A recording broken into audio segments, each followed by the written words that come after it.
তো হ্যালো বন্ধুরা, আমরা চলে এসেছি প্যান্ডেল দেখতে। আজ হচ্ছে পঞ্চমী। তো চলো, পঞ্চমীতেই আমরা বেরিয়ে পড়েছি দেখতে প্যান্ডেল।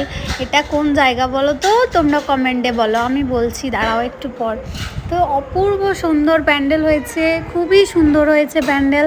এই সাদা লাইটটার জন্য তো দারুণ লাগছে দেখতে প্যান্ডেলটা। চলো ভিতরে দিয়ে দেখা যাক কীরকম হয়েছে প্যান্ডেলটা। চলো দেখা যাক। আজই আমরা বেরিয়ে পড়েছি কারণ একটু ফাঁকা থাকবে বলে, তোমাদের ভালো করে দেখাতে পারবো। তো এই জায়গাটা হচ্ছে বিষ্ণুপুরের তিলবাড়ি। তো চলো দেখা যাক ঢুকে কীরকম হয়েছে প্যান্ডেলটা, ডেকোরেশন। চলো দেখা যাক। বাহ, খুবই সুন্দর হয়েছে, অসাধারণ হয়েছে।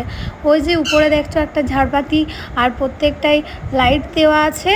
আর ওই যে সাইডে দেখতে পাচ্ছ তাল পাতার পাখা করা আছে। আর এই যে মা দুর্গা, সবাই দর্শন করো, একটু প্রণাম করে নাও, আমিও করে নিই। তো আমরা তো চলে এসেছি, তোমরা কবে আসছো জানিও। টাটা।